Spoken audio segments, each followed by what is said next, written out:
Hey guys, good morning. It's spring and it's time for my morning message. Hope you guys are having a fantastic day today. It is Wednesday. Woo! Hump day. So riding out on the wave of commitment. This is day 3 and I wanted to talk about the commitment to yourself. What the heck is a commitment to yourself? Well, here's the thing, because I talk to specifically females who have gone through divorce, who are going through some sort of a life transformation.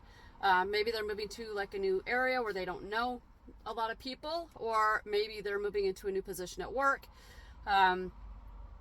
or they're just trying to figure out who they are in this stage of their life. Okay, empty nesters. The kids have all grown up. They've basically devoted their entire lives to raising kids, and now there's nobody in the home. Anyway, so what is the commitment that you have to yourself? And for a lot of us, I think that's a fair statement. For a lot of us, we tend to put ourselves behind other people. So we don't honor ourselves. We don't respect ourselves the way that we should. And we put more of a commitment to outside things, jobs, other people, experiences that we fantasize about perhaps, goals. And we don't look at what we are and who we are and what we need to do for ourselves. So I was actually listening to a video this morning, and the whole story is about how this guy goes on this date with this lady, and they, it's first date or whatever, and they're adults, they do their thing. They go home together and they sleep together. He wakes up in the morning, and apparently he's a poet or something, and all of his poetry is stolen. So he doesn't care about much. He doesn't have a whole lot, but he cares big time about his poetry, as anybody who writes poetry could probably understand. It's part of you. But they talk about how,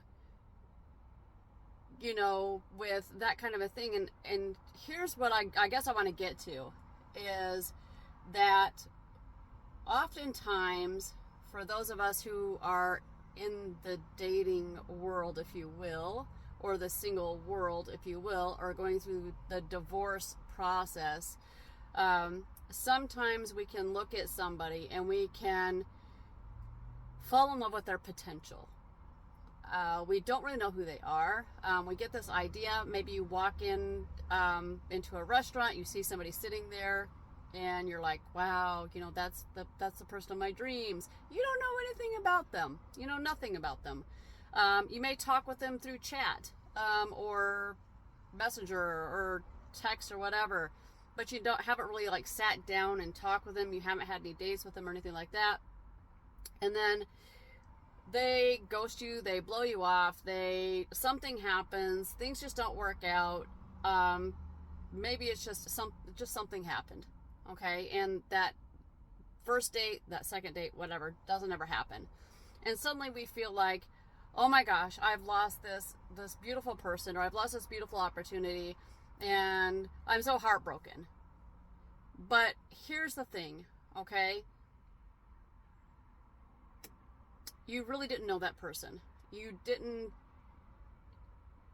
lose anything beautiful. You didn't lose somebody beautiful. I think that if you turn the tables back and just say, you know what, obviously it just wasn't meant to be. Just wasn't meant to be. It's no fault or anything. Let it go. Let it go. I know easier said than done sometimes, but if that's the case, then you really need to work on your healing, because if you can't let it go and you haven't even like sat down for a first date or a second date, there's some stuff going on inside. You need to work on that. In my opinion, I am not a psychologist. I'm not a therapist. I'm not a psychiatrist. I don't have an ist behind my name.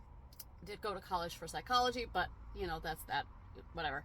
Anyway, I think the focus is that you need to focus on the commitment to yourself. Figure out who you are, who you're striving to become. Focus on those things. Work on yourself. Work on your self-improvement and getting better, 1% better at yourself every single day. And eventually that person's going to come into your life. And when that person comes into your life, you'll be better healed. You'll be better emotionally available. You'll be more willing to go through, They say, like,